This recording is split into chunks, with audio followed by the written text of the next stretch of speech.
Clay, you're an entrepreneur. I'm an entrepreneur. And as they say in Stoic, the obstacle is the way. And so if you let these pinheads get in your way, you're in trouble.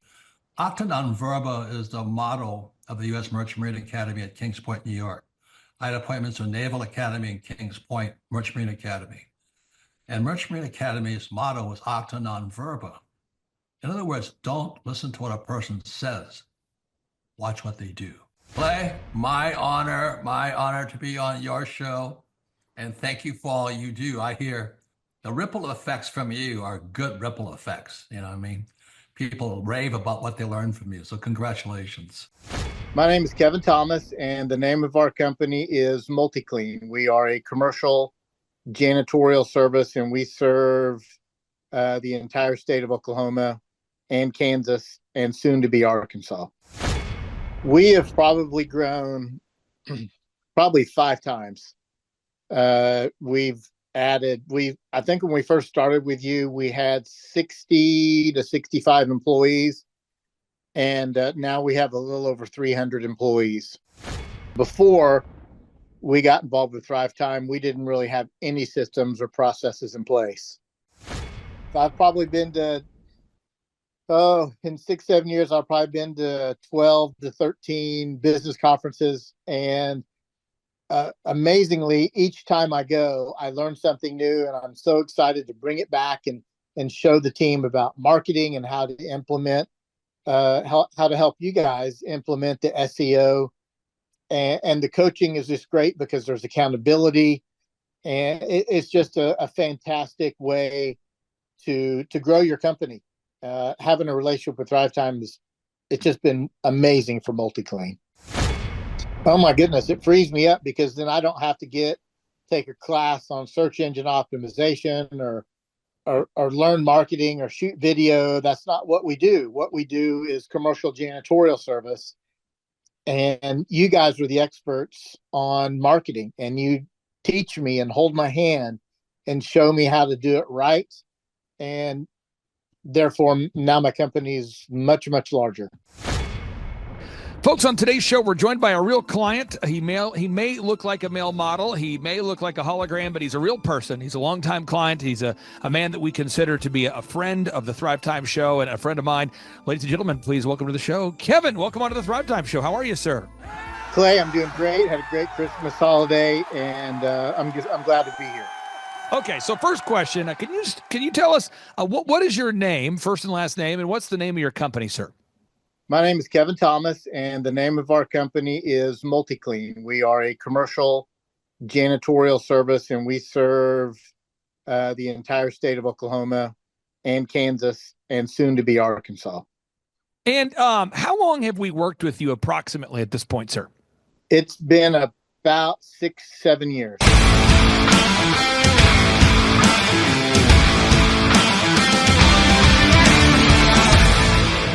General theme of this Friday spot is to make it, the theme that's been made popular is Make America Great Again. Well, we need Americans to be great again. What's the foundational building block of Americans? It's their family. Yes. And it's interesting, going through life, we spent a large amount of time in marriage ministry as kind of our, a lot of people golf or they, fly kites or something like that. We always did business. And then marriage ministry was always kind of one of our big passions, on the side. We invested into people, invested in ourselves. And then when you get a good idea, you share it. So you participate in conferences and different things. The almost most consistent thing that we would see is marriage problems were usually a result of problems people had when they were single. They just happened to bring that wagon with them into the marriage. And then in that, the most common denominator is a dad issue, some sort of dad-shaped hole in someone's heart. When you kind of get to that, it became the most common thing I had my daughter ask when she was dating. She'd go on a date, somebody set her up, she'd meet a guy, they'd sit down. We don't need 3 hours. Let me ask you the first question. Tell me about your dad. What's your relationship with? It's son of a, I don't like that guy. It's okay, it's good. You might be a great guy in the future, but you get that worked out before you're going to be my covering, before we're going to, partner. That so was good. It was the biggest shortcut in the dating process. So how do you find good dads in a world where we have increasing fatherlessness, and it's True. not even valued in movies. Name 5 great dad heroes on TV. Good movies are like, that's the guy, Al Bundy. So That's sad. I know. No, They become it's not. unnecessary and Well, dumb. one man is out there fighting with a shield in one hand and a sword in the other to correct this problem. He wrote a book on the subject, and we're going to take a little bit of a left turn into daddom instead of the business space this week, although we'll probably cover a little bit of both with the one, the only, Mr. Clay Clark. Yeah! Yes, and yes. And if you're out there today, I want to tell you there's 3 things I want to clarify with you. Your marriage can be awesome. It can be exciting. Being a dad can be awesome. It can be exciting. Yep. And growing a business can be awesome. And it can be exciting. And I see so many people that will come, Dave, to our wonderful conferences, and they'll say, I'm Clay, I'm so successful in business, but my marriage suffered because of it. I hear that. That's not a valid excuse. I also see people say, I'm in poverty because I focused on my family and my kids, and that's why we live in abject poverty. You see those things. And what I'm saying right now, I see people say, Clay, I was so committed to my kids. I talked to a guy last night. I'm not making up this story. I talked to a guy last night. He said, I was so committed to my kids, my marriage fell apart. And I'm telling you, the Bible, God has designed the marriage between a man and a woman to be a blessing, to be a life-giving example for your community. And the Bible has laid out exactly what we need to do to be a good dad. And so, Dave, this year I sat down. It's been about a 1.5-year project. I sat down. I thought to myself, what if I could aspire, Dave, not to be the number 1 dad in the world, but what if we could all aspire to be the number 2 dad? Because our Father who art in heaven is the world's best dad. And maybe as mere mortals, we could aspire to be the 2nd best dad. And so, Dave, I couldn't be more excited to talk about daddom and how to dominate the dad space today. Well, I want to start with this one little caveat for those of you listening, and you're like, man, I've never met a good dad. I never met my dad. You're coming to this space. It's not a hopeless thing. Let me give you a testimony. We're about to have our 33rd year of marriage. I have adult kids that are, both, very close to the age of 30, a little above and a little below. And they pursue relationship, with us. They work with us. One of them is over here. He can testify on his own. I'll speak for him. But that was something I had to intentionally work in because I didn't come to our marriage. I didn't come into life with that. And so my dad showed up a few times. I've talked to him a couple of times as an adult. Didn't talk to him from the time I was like 6th grade. He showed up when I was a senior in high school because I was in the papers for sports at the time, and he showed up at a game, and I hadn't seen him in years. And I heard rumors, someone said, I saw your dad at the game, and I'm like, so he kind of showed up then. But every interaction has always been, just not good. And so I had to be the first generation of a new thing. And so I want to applaud anybody who someone shared this with you and they're like, hey, this is encouragement, or you're looking at this. If you feel discouraged, you're in the right place simply with the humility of saying, hey, I'm open to learn, and maybe there's systems and processes of what I can do. It's not genetic, or this is how it is, or I got some bloodline curse, or this won't work, or there's no way.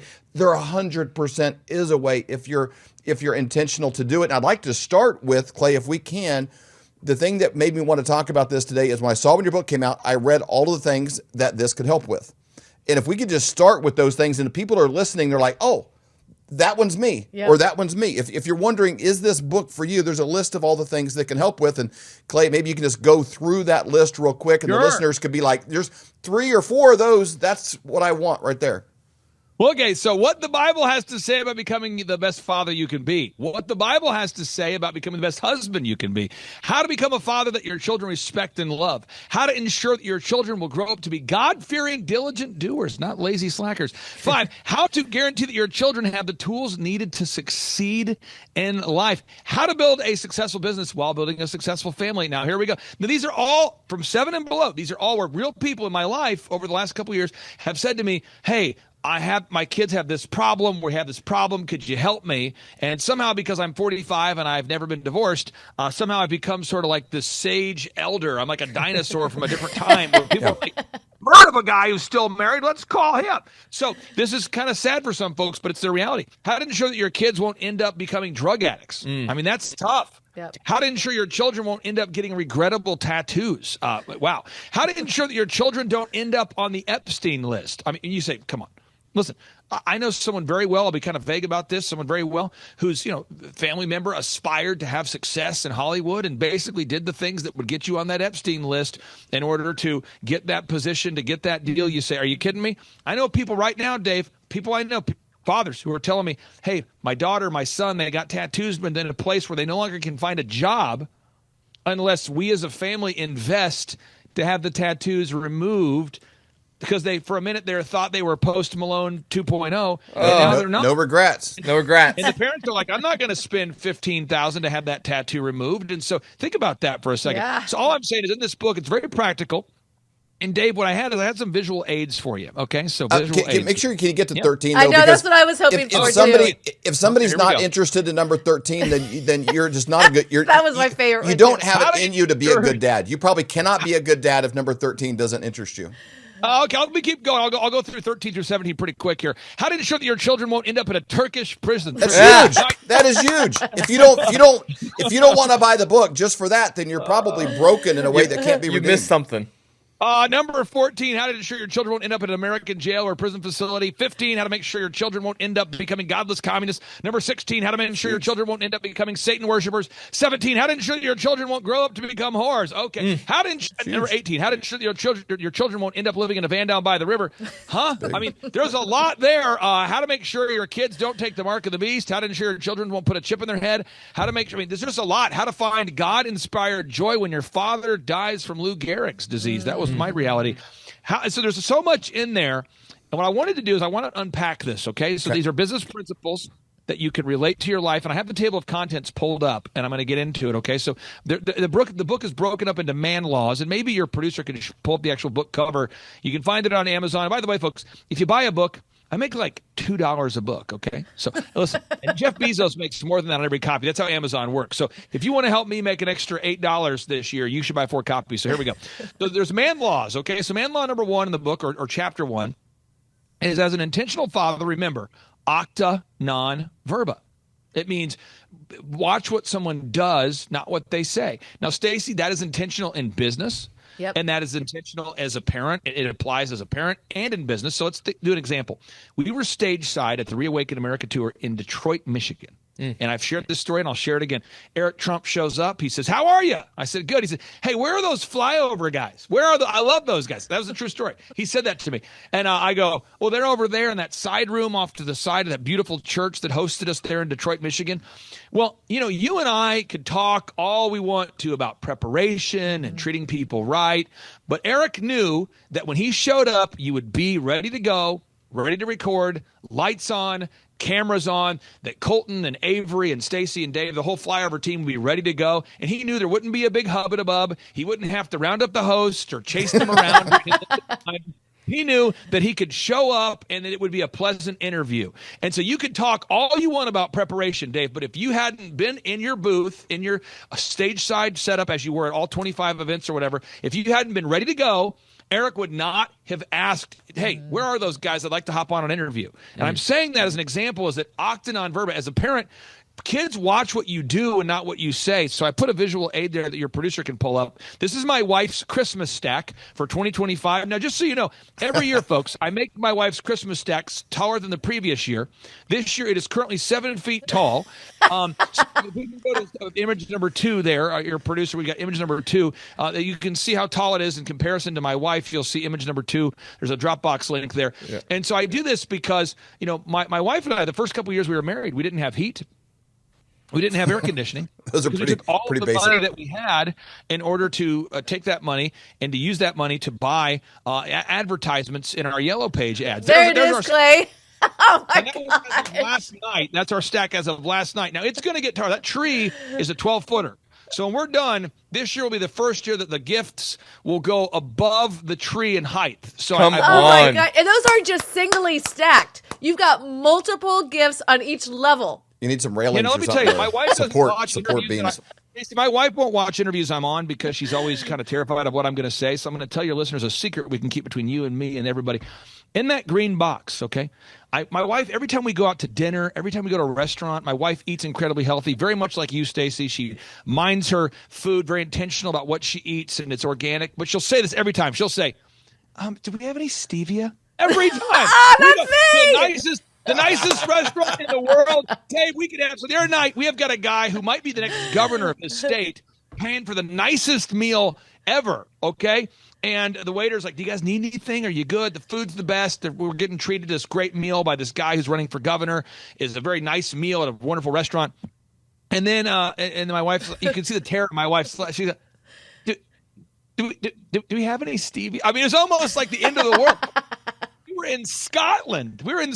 Eric Trump for our anniversary. And we're in Scotland for our anniversary. Eric said, for your anniversary, I want to take you guys to Trump Turnberry Golf Course, looking out over the water. What a great way to celebrate your anniversary. In the lighthouse. Where Robert the Bruce is Oh there. my gosh. And maybe your producer can pull that up. It's the most incredible view ever, Dave. And my wife looks at me and goes, do we have any stevia?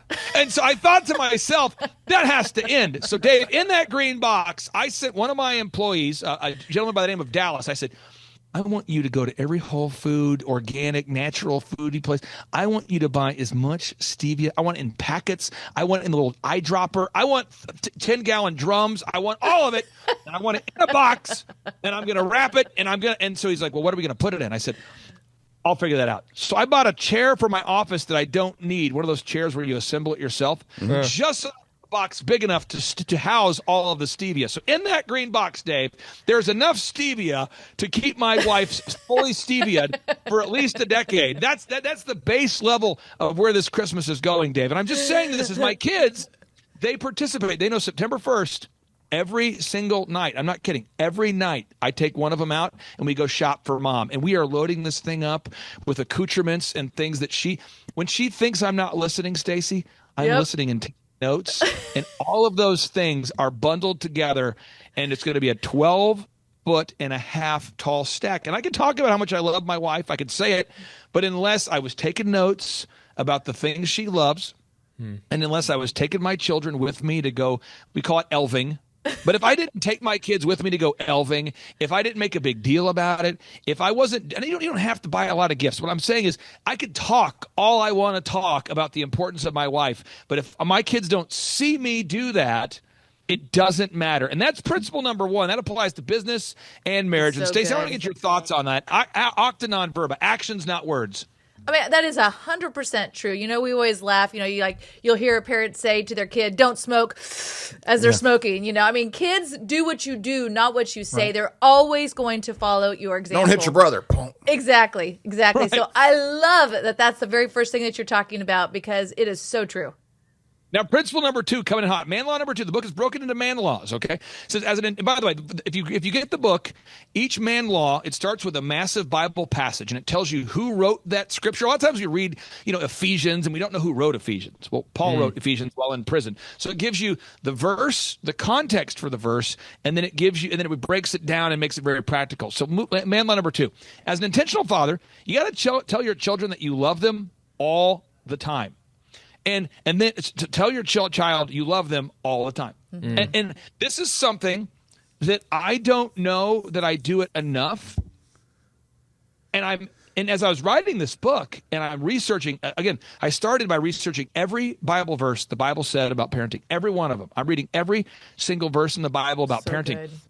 And I started thinking, man, Christ tells us to love our wife the way Christ loved the church. I mean, Colton, think about it. Christ died for his bride, and we're supposed to love our wife the way Christ loved the church. And I started thinking, man, I mean, God is faithful. I mean, all throughout the Bible, how many times does God have promises for us? I mean, how many times does he say, don't fear, right? God tells us 365 times, don't have fear. We're supposed to counteract that with the love of God. I started thinking, you know what? I don't know that I'm doing that enough. And I am intentional, Colton, but I think I could ratchet it up. And I want to get your thoughts because you were raised by the Whiteds here. Yep. I mean, your family, does your dad say, I love you? Or is that a once a year thing? Or every 4 or 5 years, does he say, you, child number 1, I love you? I mean, how often are you told? How often are you told that you're loved? Yeah, multiple times a day, easily and often, and that was definitely a thing. And then as a kid, he made sure he showed it, like the active non-verba. I mean, he knew my love. Like I'm a physical touch person. Like I love a big hug. I'm a big fan of that. And so he would get in bed at night and pounce on me, before I go to bed, and would like talk to me and catch me up on my day and how was this and what happened here, and we'd kind of like sync up every single night. I mean, even like up through high school. I mean, it was like very very connecting time for us. So not only did he tell me easily and often and regularly, but he showed it. It was acting on verba as well. I think that's a really important thing to keep in mind, because these principles apply to business. Because it's easy. It is easy to say as a dad, "I love you." I mean, like I tell my kids a lot, but like to actually do the thing that shows them that you love them, to show up when you say you're going to show up. I think that's. I mean, I'm really glad you had that as your very first thing. Yeah, me too. And I had a mentor early in life. He used to say you should always be sharing the gospel. You should always be telling people about Jesus, and sometimes talk. And the implication there is not like running your mouth saying, it's like you should be your actions. The way you do everything should be sharing the gospel. And and my kids are different. Like Colton loved the pouncing and the hugs, and Avery's kind of a little squeeze every now and again, but she wasn't quite as much on that. Colton, I wasn't a video game guy. I didn't grow up with video games, don't appreciate games. I only learned to play one video game my whole life, and it was Madden. So that, and every year we would get the new version of it. He'd pay for half, I'd pay for half. And, we'd play Madden, when we had time, and it's kind of fun, doing that. I've never played one video game with my daughter, but I've watched a bunch of really crappy movies that I know how it's going to end in the first 30 seconds. She's going to end up. I bet she marries the guy in the not the city guy in the suit. I bet she marries the guy in the red flannel, the plaid shirt that's working for her dad cutting wood. I bet that shush. So for her, it was logging a lot of time doing that, going to dinners, having long conversations. So like they both received it different. It wasn't even just telling them both I loved them, but it was showing up in their way that was important, because I couldn't parent these two kids the same way. So good. And I want to make sure I at the conference we had in Anaheim, I asked Eric Trump to break down the weave. The weave is a teaching move that President Trump uses all the time. It's not a Jasmine Crockett thing, right? It's not Jasmine Crockett. It's not a Jasmine Crockett move. So this is what. So Eric was explaining at the conference. I asked him. You guys saw him to talk about this on stage at Anaheim. Yep. The weave is where he's talking about two ideas at the same time. Almost like if you look at the diagram of the human gene. The human genes that make humans makes humanity possible. You see it's kind of woven in like a rope or a cord.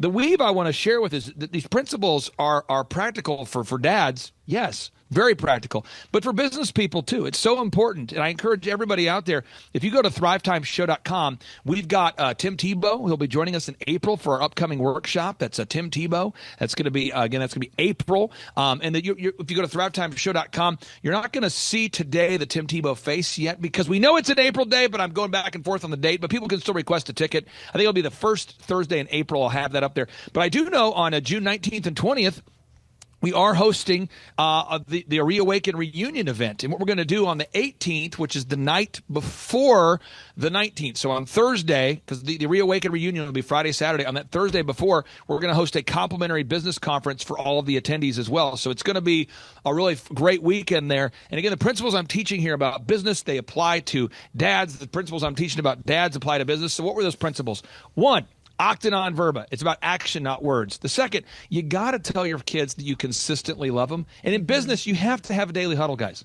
If you have a business, you have to huddle every day. Today I got to work. I got to work previous to 6 in the morning. And I get to work, and there's one young lady and one young guy just working it. They are working that thing. Come on. Because we have a big Christmas party tonight, and they're working that thing. So I said, hey, you guys, great job today. And I said, great job. Probably, 180 seconds later, and Colton, you've been around me long enough to know what I do. I come back to the same idea. I go, did I mention you guys are doing a great job? And then I think I waited probably 45 more seconds. I'm like, do you guys want lunch today? Because I really feel like that's your love language, and I want to tell you guys what a great job you're doing preparing for this Christmas party. But if I'm not intentional, every single time I leave the office, I'm not kidding, every time I leave, I make sure I tell everybody, great job. Great job. I greatly appreciate you. And you can't get bored with it. You can't get tired of it. You have to do it every single day. As a parent, as a business owner, you got to tell your team that you appreciate them, that you care about them. You got to tell your family you love them. Man law number 3. This is a little bit tough here. As an intentional father, don't put a chip in your head or a whore in your bed. So good. Why is that tough? Well, in my life right now, I'll tell you a story. It's true. It's sad. I won't give you a lot of details. Keep it kind of vague. I worked with the doctor, Dave. We helped him grow his business dramatically. He comes into our meeting one day. He says, Clay, here's the problem. I worked with this guy for a decade. I'm getting divorced. I said, I hate that for you, man. I'm so sorry. What, you good? He's like, yeah, I made some poor decisions, and so we're getting divorced. And and to his credit, he didn't bash his ex-wife. He's like, yeah, I made some mistakes, whatever. So I'm working with the guy, and we're probably 4 years now. It's 5 years into our 10-year relationship. He says, man, I got to tell you, we got to change the passwords on my website again. Oh no! I'm like, dude, that's your second time. Second number two. What happened? He's yeah, I made some mistakes, whatever. I'm not kidding. Third time, he's like, hey, man. I'm moving out of the country. What's going on? Well, my wife and we had a big blow up, and I don't want to, So three destroyed marriages in less than 10 years. And the people in my office who've been here for the continuity of that thought, they're going, this guy should definitely not date people he's not married to. That's his biggest business problem. He's losing half of his net worth or more, by the way. He's probably losing 60% of his net worth because he keeps dating people he's not married to. And so I'm just encouraging, if you're watching this show right now, be faithful to your wife and business, moving on the weave, be faithful to your business partners. I see so many times. I got a guy today who called me. It's a true story this morning. He wants me to work with him in his market. And I can't help him. He went to thrivetimeshow.com. He requested a free 13-point assessment. He wants to work with me. He knows of the success stories. He knows I charge $1,700 a month. And he knows I won't work with two direct competitors in the same geographical area. I'm not going to work with two doctors in the same market. I'm not going to, work with one doctor on the side. I'm not going to, hide that I'm working. I'm not going to, Colton, if you had a restaurant, I'm not going to work with your number one competitor and you at the same time. Yep. And I tell the guy, I can't work with you. He's like, nobody needs to know that I'm paying you $1,700. I go, but I would know. Yeah. And again, it's just that principle. And Dave, I want to get your thoughts on that, because if you're willing to cheat on a business partner, you're willing to cheat on your wife. If you're willing to cheat on your wife, you're willing to cheat on your business partner. I see the guys who are always cheating in marriage are always cheating in business. I see the same personality type. And Dave, you just can't allow a whore in your, you can't allow a whore in your bed. Whether that's a figurative idea or a actual literal idea, you just can't be unfaithful to your spouse. Well, there's a lot of things, in that, as somebody who steals eggs will steal chickens. And one of the responsibilities I had, like early on in our marriage, my kids were young, and I was, in a lot of business relationships with men. A lot of them I admired, like, man, I want this to, this to be a good partnership. And you get to know them a little bit, and there'll be this language when you're private of like, the old lady at home, or this or that, or some of these things that I did not want my son to get. I knew if I spent a lot of time with this guy, my son would be more like this guy, inevitably, because I would become more like this guy. So my son would become more like this guy. And so I'm like, this could be really profitable. This could be this is a good, I don't want my son to be more like this guy, even if it's good for me in business. I'm severing this. I was at a business trip one time. I was in Baltimore, and just I'll be vague. There's a bunch of guys that said, "Hey, at the end of this thing, we're all going to this club to watch these dancers." And I'm like, I'm out. I'm not. I didn't go to my own bachelor party. There's guys I worked with at the furniture store. They went to a similar place for my bachelor party. I didn't even go. And so I said, no, I'm out. And they heckled me. Oh, come on, David. Stacy's not going to know this kind of stuff. And I'm like, I would know. I don't want to be like that in that environment. Yeah. I'm not going to go because I don't want my son to be like that. Yeah. And to be there. And so those ideas of they're watching you all the time, but even if they don't see you, the smell of who you become gets on them. Mm-hmm. It's like being around smokers. Well, I didn't smoke. You smell like smoke just the same because of the environment you chose to be in, and your kids will model that. Inevitably, your kids will model that. And one thing I'll add to that too, Clay, is something that we actually did. We've been business partners for since we were 23 years old. Yeah. So, most of our married life, we got married at 23 years old, started becoming business partners, have been that ever since. Wow. And one of the things that we actually did this year, due to Colton requesting it, we came up with something called Prosperous Marriage. And in that, we actually talked about boundaries that we create as well as guardrails to protect our marriage and to protect our family. I highly encourage checking it out. There's actually a free book you can get when you go to prosperousmarriage.com. If you go there, you can download the free book.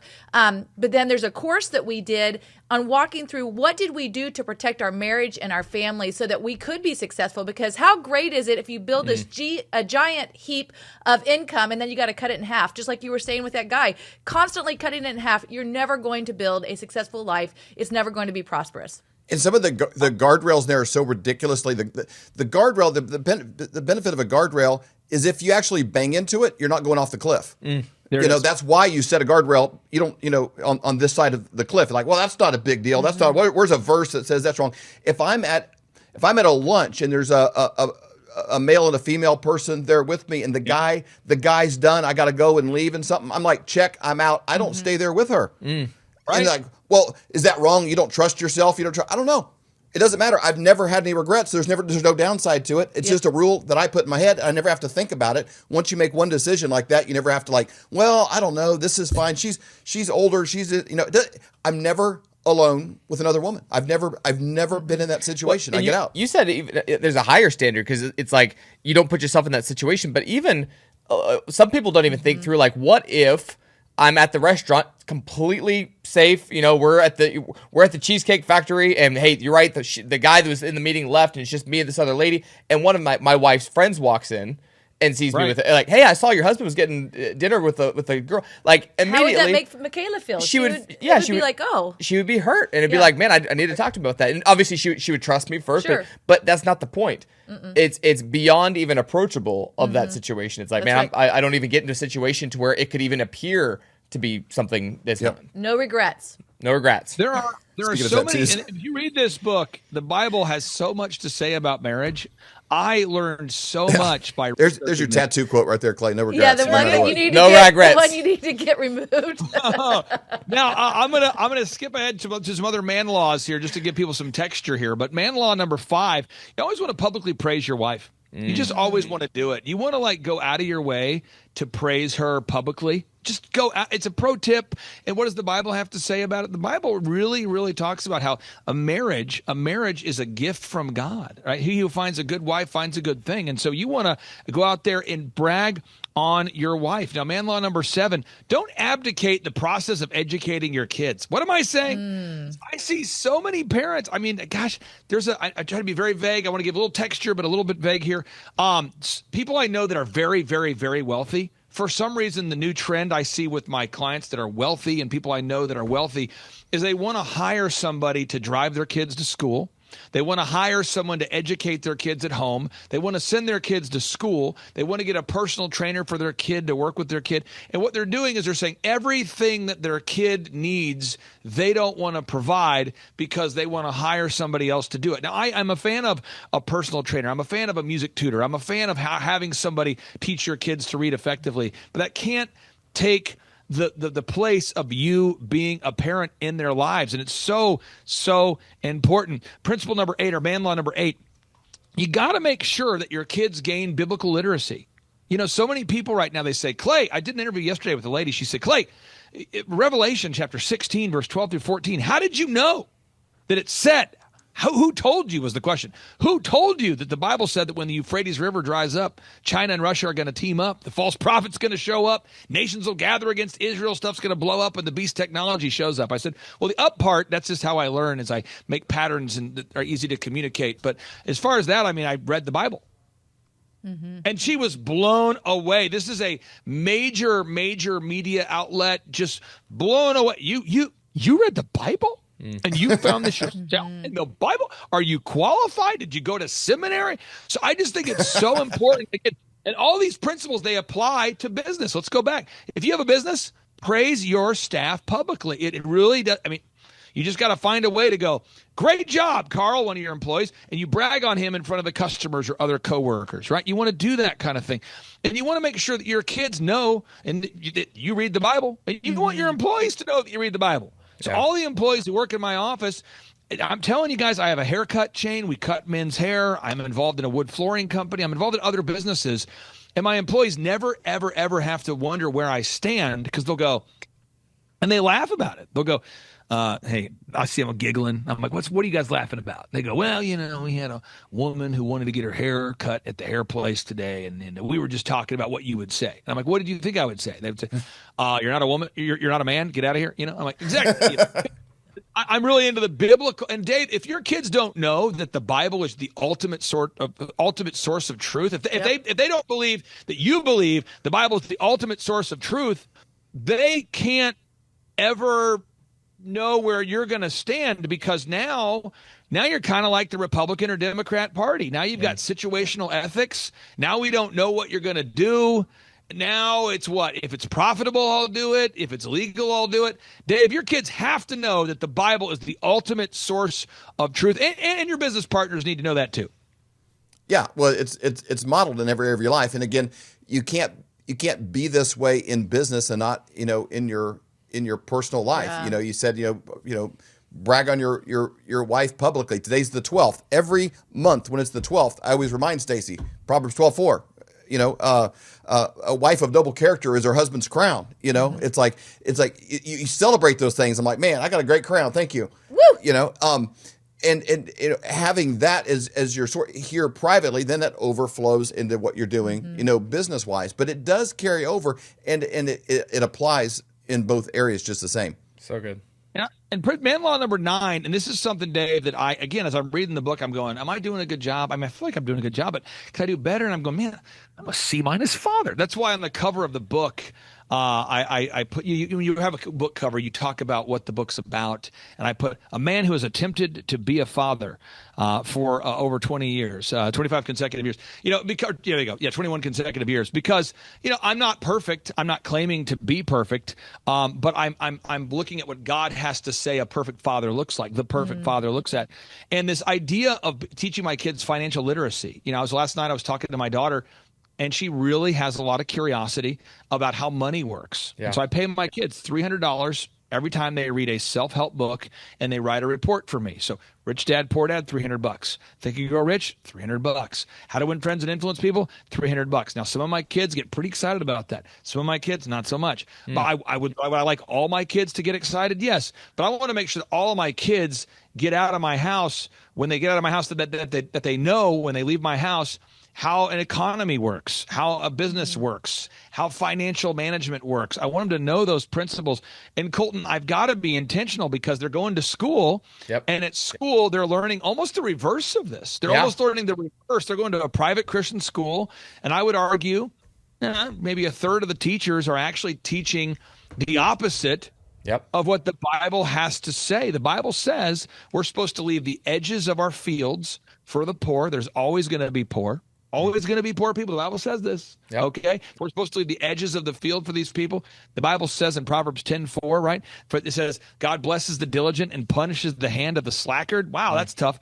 The Bible says that a man who cannot provide for his family is worse than an unbeliever. What? That's in Timothy. I mean, Timothy, that was kind of harsh there, Timothy. What was that all about? Yeah. So, Colton, I mean, people don't know that kind of stuff, and you got to teach. I mean, Colton, you're doing it right now. You're teaching it to your kids. Yep. I have a 5-year-old and I have a 4-year-old and an almost 2-year-old. And if you ask my 5 and 4-year-old, we go through what's an asset. It's things that are able to make you money. What's a liability? It's things that take your money. They know it. And they know these things like quickly. And I'm like, what do rich people think about a lot? They think about assets. Why do they think about assets? Because those things make you money. What does the middle class typically think about? They think about their credit score, because they're thinking about how much can they financially afford. So the middle class credit score, and the poor usually think about consumption. When the liabilities go on discount, the poor rush to them. When assets go on discount, the rich rush to them. And these are the things that my 5 and 4-year-old are learning in droves. Tell them about playing cash flow quadrant with them and the doodads. Oh man, so the cash flow game is like one of my favorite games on the planet. I love cash flow. It's pretty complicated for a 5 and a 4-year-old, because they barely read, let alone being able to read the cards and all the things that come along with it. But there's cash flow for kids, and I'm telling you guys, if you have little kids, it is a blast. I'd say if they're over 12, probably move them up to the big boy game. But if they're young, it is a really fun game. But it gives, the green ones are assets, the red ones are liabilities. Yep. And they go through them, and they get these little cards that say it's a doodad. And some of the doodads are not fun. It's like, man, your car is in the shop. Your Jeep's getting fixed right now, and she got a doodad that hurt her in the game. And it hurt her in the game. Yeah, She's like, ooh, this is bad. She had to add 2 liability tokens because she didn't have the money. Car repair. She didn't have the money to fix her car, so she had to put it on a credit card, which now is a monthly payment added onto her stuff. And I was like, see, those doodads, those come up. That's why Daddy, before I took my car into the shop, into the car doctor, I was putting the money aside. So that way when it came up, it didn't go on my credit card. Like, I had what it was required to do this.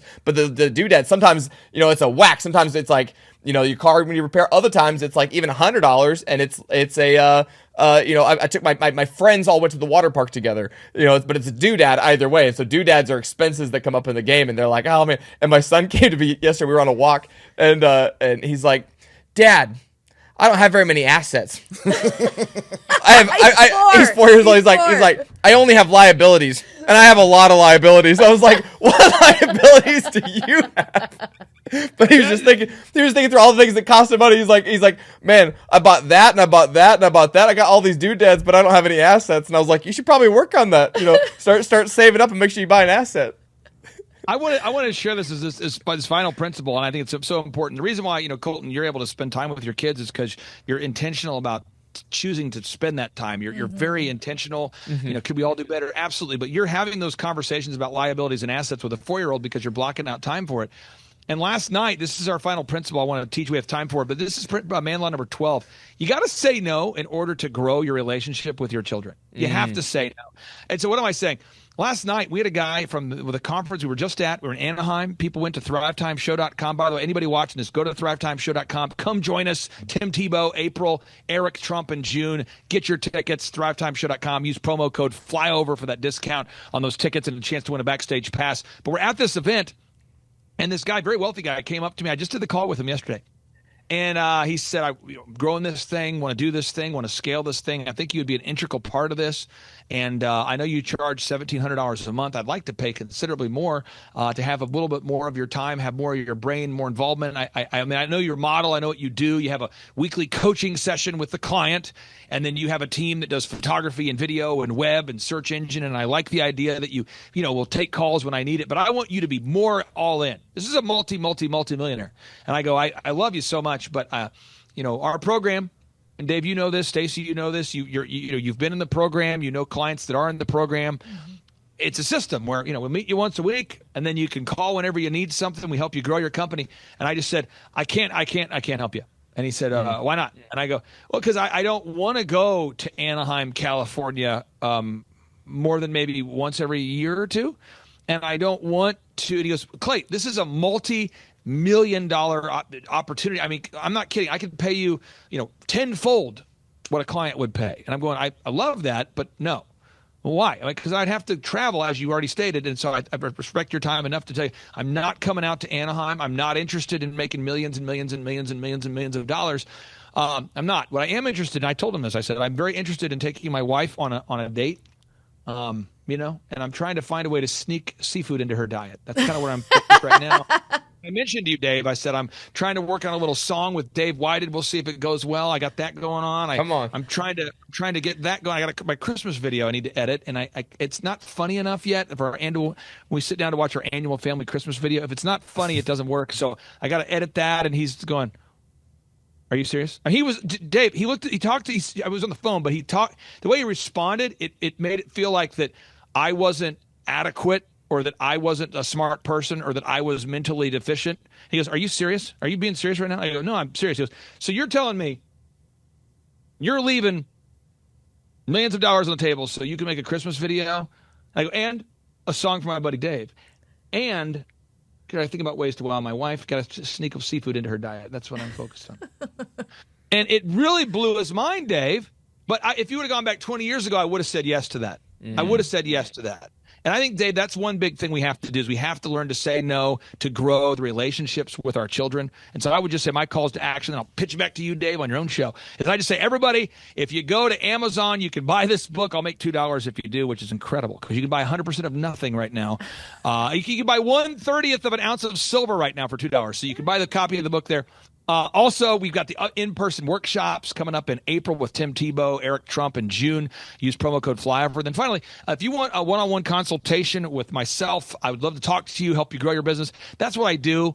But I know you can have a great marriage and a great business, Dave, and I couldn't be more fired up to share the good news.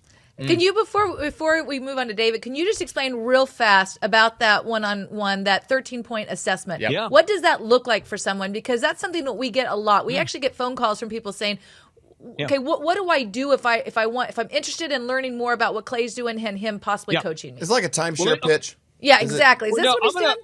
I'm going to pull up to my right an assessment I just did last night. That way I have a little bit of meat on the bone here. I'm not playing solitaire. So this particular guy, he's a cardiologist, and he's on the East Coast, and he's exchanging time for money, and he wants to grow beyond his own skill set. He's a cardiologist. Now, That's an example. Another one that I had yesterday, these are people that I think would be a good fit, but I always tell people, pray about it, think about it, form a committee about it before you sign up, okay? And by the way, these people are committing to pay $1,700 a month to month, no contract. And we have a scholarship for people in need. So it's not like a big, but another guy, he wants to build a masonry company. He's a stonemason. He wants to build a masonry company, not a Freemason, a stonemason. And he wants to grow this thing. And so you got the stonemason guy, picture a white, kind of a blue collar guy. His hands are calloused, that kind of guy. And then picture the white collar guy, the cardiologist. And the cardiologist, I said, well, what are your goals? He told me his goals. And I said, well, the specific path to go from where you are to where you want to be. Tell me more about that. How much money do you want to make? Why do you want to make that money? How do you currently get your leads? How many people work for you? How do you structure your day? What's your biggest limiting factor? And we're going through all these check boxes, okay? And it's really detailed, and we're going through it. And I said, okay, based upon what we've gone over, kind of like how Bob Ross would paint you a happy tree, I paint him or sketch for him a path, a portrait of what that would look like. I said, so step one, Mr. Cardiologist, we would need to register a Google map in your area. Step two, we would need to build the website, which is Google compliant. Step three, we really need to get an About Us video. Step four, we need to start a hiring process so we can hire another person to work underneath you who can handle the paperwork so you can see more patients. And we need to interview other cardiologists to work underneath you. And we're going through, and he's scrolling through this 50-page document, this guy, and he goes, hey, I don't have to be sold. I see a plan. This makes sense. I met another doctor at the California conference. I want to work with you. And then I said, Dave, and I say it every time, why don't you think about it, pray about it, form a committee about it, and why don't we do a follow-up call on Saturday, because I feel like you're excited about it, and I love that for you, but I don't want you to feel like you got pressured. There's no contract with me. I'm not going to con you and lock you into a track. I want you to think about it. And he says, this guy, he goes, really? I'll give you a card right now. I go, can't do it, because I'm not going to do the whole high pressure thing. Because my average client is with me for 6 years or longer. Now back to the blue collar guy with the limited time we have. This is a guy who's never generated gross revenue of more than 300,000. He's never, not profit, but total revenue. He's never done more than 300,000. And he is so excited to finally have a path, because he's been paying Angie's List for leads for years. And he met someone at the conference who does exactly what he does. And he's going, you helped that guy grow a $15 million company. And I mean, that's cool, man. And so he's like excited. He's ready to go. And his wife is excited. And I just said, I want you to think about it. And I want you to pray about it. And he goes, but Clay, paying $1,700 a month is something I can't afford. I said, well, you could do it as low as $1,000 a month. He goes, well, do I have to pay it back? I said, no, there's no payback. There's no loan. He goes, I don't even understand how that works, but okay. And so he's excited. So we'll talk to him on Saturday. And so that's kind of the dynamic range of what we do. And then what happens is once we give you a path, you have to actually implement it. You got to have, so that's where you have photography and videography and online ads and social media and bookkeeping and tracking and accounting and hiring and systems. All that messy middle, we do all of that for you, so that way you can focus on your main thing. And we would call that Pareto's principle. You take 80% of your day to focus on the 20% of the things that only you can do, like being a cardiologist or doing masonry. And then we want to, as a team, we want to do the 80% of the things that are kind of the mindless, I call it crap, core, repeatable, actionable processes. And because I've been doing this for 20 years, we have thousands and thousands of success stories that you can see right now today at thrivetimeshow.com. I'm not kidding, folks. Thousands. Dave, I ran into a mini storage guy at the event who's doubled his mini storage business. We've been working with him, and he comes up and says, I've doubled my mini storage business in Utah. I'm like, I don't coach all the clients, so I have other coaches that work underneath me. Yeah. And I'm going, really? That's incredible. You doubled? I mean, who doubles their business in a year? Anyway, I couldn't be more excited, guys, to give the gift of success. I got one more question for you, Clay, about that, because another thing that we get sometimes is, does Clay work with ministries? So let's say somebody's a pastor of a church, or they have some sort of ministry. Do you work with ministries as well? I'll fire off 7 of them right now. I think 7. Here we go. Pastor Brian Gibson with his church. We've helped him grow. Love him. Amarillo, Texas, and Owensboro, Kentucky, and Henderson, Kentucky. Pastor Chad Everett in Illinois. That's number 2. Then we have Pastor Jackson Lawmeyer in Tulsa. That's 3. We have Amanda Grace. Amanda Grace, that's 4. We've got. we got a lot of churches we work with, and what happens is that in order to grow a church, you have to develop a workflow. So when someone calls the church, who responds to the call? When you have a visitor, what happens? How do we get new visitors to the church? How do we get the audio and visual team on the same team with the pastor? How do we make sure that our praise and worship team sounds like they've practiced? How do we hire people that are, have the skill sets needed to do what's needed to grow a church? How do we make sure that we're accounting properly? How do we make sure that the church isn't going into bankruptcy? How do we, there's all that stuff. How do you structure a service in a way? If you have 2 services, one of my pastors just expanded to 3 services on Sunday because he can't keep up with all the people. How do you do that? How do you, and again, it's just systems and processes, and everybody out there. So ministries, you think about ministries, I don't want to keep you too long, but outside of the ones I mentioned, there's an endless number of non-profitable entities that I've helped to scale that are ministry-minded. So like Safari Mission, they're an outreach to Africa. I think we've helped him grow by, I think we've helped him grow by 50 times. Wow. 50 times the reach in terms of how many people is he reaching? 50 times more. There's a major ministry that goes down to South America. And we helped this guy go from a dream of being a missionary to when he goes out now to speak. I'm not kidding, guys. There's like 15,000 people in the 15,000 people, 15,000, 15,000 in the pictures. They're down there at in Argentina and Mexico. So I have so many examples of that. So if you're a ministry, we have a marriage. He's a clinical therapist, but he works with people in the context of marriage. So it's like, my kid is acting nuts.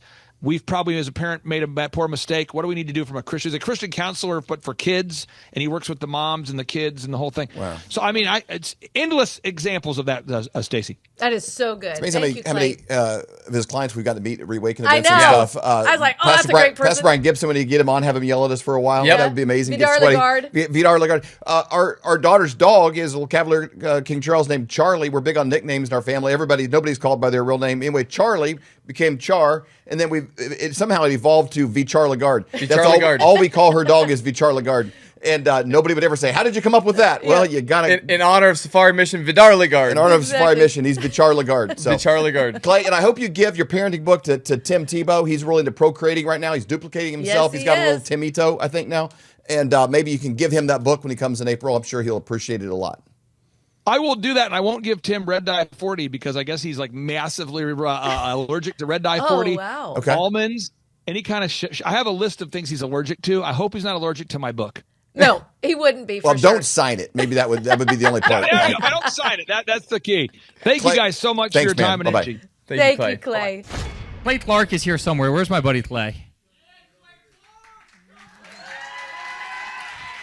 Clay's the greatest. I met his goats today. I met his dogs. I met his chickens. I saw his compound. He's like the greatest guy. I ran from his goats, his chickens, his dogs. So this guy's like the greatest marketer you've ever seen, right? His entire life, Clay Clark, his entire life is marketing. 4,000% from February to February. Now I can better that. Okay, Clay, I don't think you know this. I'm pinching myself, and if I cry, forgive me. In the last 2.5 days, we have bettered our entire month of February in the last 2.5 days. So, and the phone's blowing up. Everything's just blowing up. You're right. It is like a rocket ship. So we're pinching ourselves, actually. I learned at the academy, Kings Point in New York, acta non verba. Watch what a person does, not what they say. But I recognized at the age of 15, I'm going, you know what?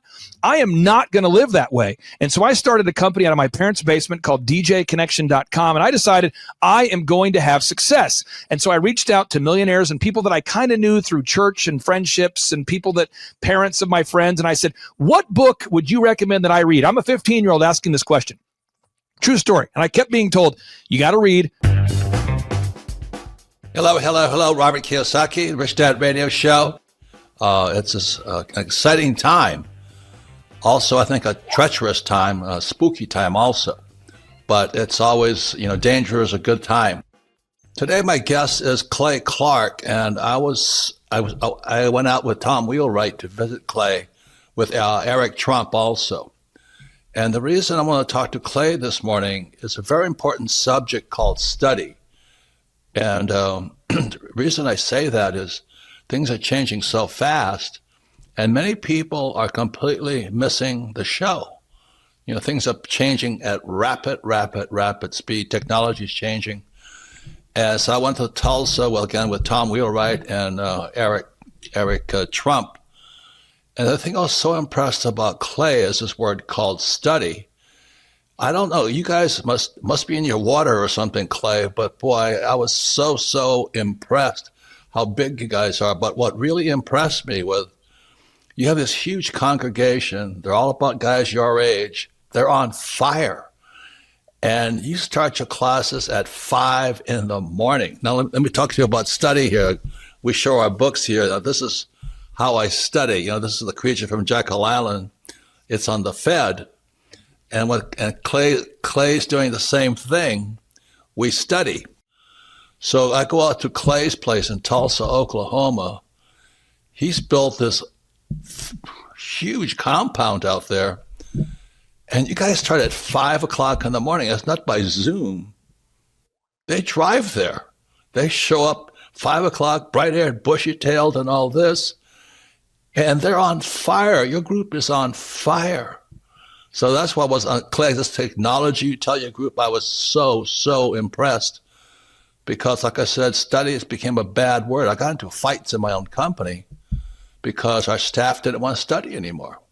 And I don't know how they cannot do that. So Clay, anyway, welcome to the Rich Dad Radio Show. That's what I want to talk to you about is how do you do it? 5 o'clock in the morning, you have hundreds of people showing up in your huge auditorium on your property to study. Anyway, welcome to the show, Clay, and what turns you on so much? That's what I want to know. Give us a little about your background. My name is Karime Schofield, and the name of our company is Whistle While You Clean. I am Sophia Schofield. We live in Cincinnati, Ohio, and we service the tri-state, so Kentucky, Ohio, Indiana. We were getting a phone call, and we were like, why is someone calling our business line? That's unusual, and we picked it up, and it was a lead. I mean, it's been incredible, Clay. We've gone from 0 to like 100% growth. Like we're like a full functioning company. It's great. Like we're blown away at how well we're doing. So working with you guys have really taught us a lot about generating leads and pursuing our Dream 100. So we have a list of customers that we want to market to. And so we've been making phone calls, we've been showing up in person. We're trying to get near the businesses that they would visit if they were visiting like a hair salon or something. And then we start calling them and we just start pursuing them. And then the other thing that we do is when we do cleans, we take a lot of video testimonials and we post those to our website so other customers can see. And then we also upload a lot of images of the things that we do. And so we're also asking our clients for Google reviews after we've cleaned their houses. And so it's this constant like cycle of doing those things over and over and over again. I would say if you're on the fence, go to one of Clay's conferences. They are hilarious. They're fun. They're educational. They're so good that even my teenagers like them. And I would say don't let fear hold you back. If you want to start a business, do the obvious thing and hire someone who knows how to run businesses. If I wanted to get in shape, I'd hire a gym person, a personal trainer. This is like the personal training for business. It has been absolutely amazing. I mean, our coach is encouraging.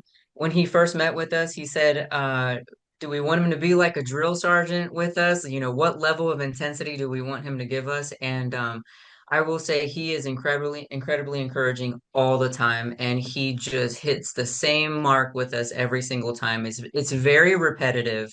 But I think we both really learn a lot every time we sit down and have a conversation with him over the phone. He keeps pushing us to go further, and he can recognize when we're afraid to do something and he'll give us a little bit of grace, but that next week he's drilling us again, like pushing us to go harder. Our no-brainer offer is we are offering your first clean for $1. And that sounds absolutely insane. It even sounded insane when I was talking over it with our business coach. And I will tell you that that has generated some of our hugest clients.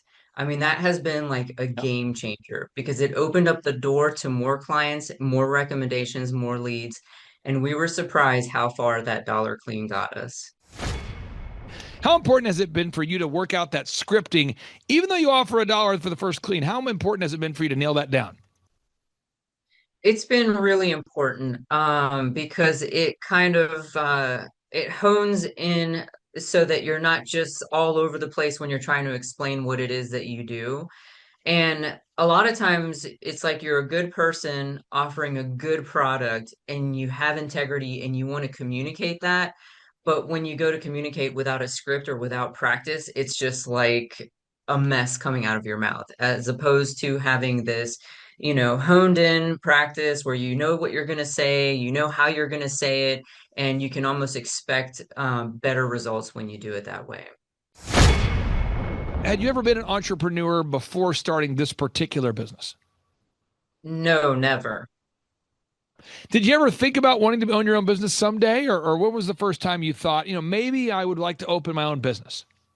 Absolutely. I've probably been dreaming about it for about 10 years. Okay, and let me go to your daughter here. Had you ever thought about wanting to team up and open your own business, or was that something that you were maybe excited about, or not so much? Well, for me, my parents would always listen to your podcast and business podcast. And as I started listening to them, I started realizing that I wanted to own a business. It's www.whistlewhileyouclean.com. Honestly, the hardest thing was getting over the fear. It was the fear of the unknown. There was like a cloud of doubt that, you can't do this, you're gonna fail. There was a few sleepless nights there when we did pull the trigger and join your team and start the coaching process. Even my husband put a little bit of pressure on me from time to time because it was just absolutely scary to take that jump and actually start a business.